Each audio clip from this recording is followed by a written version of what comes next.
കഴിഞ്ഞ ദിവസം കുറച്ചധികം കക്ക കിട്ടിയിട്ടുണ്ടായിരുന്നു കേട്ടോ. കിട്ടിയതല്ല, വില കൊടുത്ത് വാങ്ങിയിട്ടുണ്ടായിരുന്നു. സന്ധ്യയ്ക്കാണ് കിട്ടിയത്. അപ്പോൾ ഓർത്തു രാവിലത്തേക്കുള്ള പണി ഇപ്പോഴേ എളുപ്പമാക്കി വെച്ചേക്കാമെന്ന് ഓർത്തു. ലേശം വെള്ളം ഒഴിച്ചിട്ട്, വെള്ളം ഒഴിക്കേണ്ട ആവശ്യമില്ല, എൻ്റെ ഒരു സമാധാനത്തിന് കുറച്ച് വെള്ളം ഒഴിച്ചിട്ട് അത് 2 പാത്രങ്ങളിലാക്കിയിട്ടാട്ടോ ഞാനത് അടുപ്പത്ത് വെച്ച് കഴിഞ്ഞപ്പോഴത്തേക്ക് അതിന് വെള്ളമെല്ലാം ഊറി ഇറങ്ങിയിട്ട് കക്കയുടെ തോട് 2ആയിട്ട് പിളർന്ന് വന്നു. അങ്ങനെ നമുക്ക് എളുപ്പത്തിൽ കക്ക എടുക്കാൻ പറ്റുന്നതാണ്. പിന്നെ അതിലെ വെള്ളമൊക്കെ പോകാനായിട്ട് ഒരു സ്ട്രെയിനറിലേക്ക് ഊറ്റി വെച്ചിട്ടുണ്ട്. കുറച്ച് നേരം കഴിയുമ്പോഴത്തേനും അതിൻ്റെ ചൂടെല്ലാം മാറും.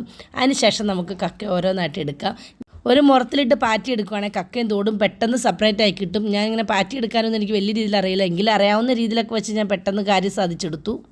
ഇതിലും വലിയ ടാസ്ക്കാണ് ഇനി അടുത്തത്, അതിൻ്റെ ഉള്ളിലെ അഴുക്കെല്ലാം ക്ലീൻ ചെയ്തെടുക്കേണ്ടത്. അതാണ് ഏറ്റവും വലിയ ടാസ്ക്.